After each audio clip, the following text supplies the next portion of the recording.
এসআইআরে পশ্চিমবঙ্গের ভোটার তালিকা থেকে 90,83,345 জনের নাম বাদ গেছে। যাদের নাম বাদ পড়েছে তারা ট্রাইব্যুনালে আবেদন করতে পারবেন। তবে প্রথম দফার ভোটার তালিকা সোমবার এবং দ্বিতীয় দফায় ভোটার তালিকা বৃহস্পতিবার ফ্রিজ হয়ে গেছে। ফলে প্রশ্ন উঠছে, কেউ বৈধ ভোটার হিসেবে প্রমাণিত হলে তিনি কি ভোটার তালিকায় যুক্ত হতে পারবেন? এবছর কি আর ভোটটা দিতে পারবেন?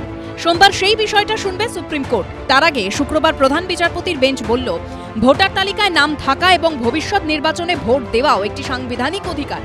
পশ্চিমবঙ্গের এসআইআর নিয়ে নতুন করে পিটিশন দাখিল করা হয়েছে সুপ্রিম কোর্টে। সুপ্রিম কোর্টের প্রধান বিচারপতি সূর্যকান্ত, বিচারপতি জয়মাল্য বাগচি এবং বিচারপতি বিপুল এম পাঞ্চলির বেঞ্চের দৃষ্টি আকর্ষণ করে জরুরি ভিত্তিতে শুনানির আবেদন করলেন এক মামলাকারী। শুক্রবারের এই পিটিশনে মামলাকারী জানিয়েছেন, ট্রাইব্যুনালে লক্ষাধিক আপিল ঝুলে রয়েছে।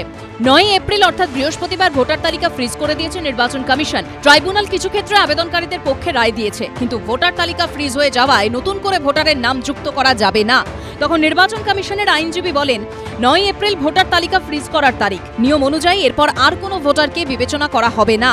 তবে ট্রাইব্যুনাল যেসব আবেদনকারীদের পক্ষে রায় দেবে তাদের ভোটাধিকার বজায় থাকবে। সুপ্রিম কোর্টের প্রধান বিচারপতির বেঞ্চ জানিয়েছে, প্রত্যেক নির্বাচনের ক্ষেত্রে একটি নির্দিষ্ট কাট অফ তারিখ থাকে, কিন্তু ভোটার তালিকায় নাম থাকা এবং ভবিষ্যৎ নির্বাচনে ভোট দেওয়াও একটি সাংবিধানিক অধিকার, যা আরও গুরুত্বপূর্ণ বিষয়।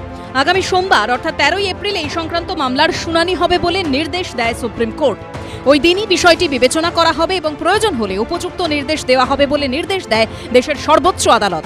সেই সঙ্গে এসআইআর নিয়ে এই নতুন পিটিশনে পাসপোর্ট আছে এমন ভোটারদের নাম অবিলম্বে তালিকায় যুক্ত করারও আবেদন জানানো হয়। সেই আবেদনও 13 তারিখের এসআইআর শুনানিতে খতিয়ে দেখা হবে বলে জানিয়েছে সুপ্রিম কোর্ট।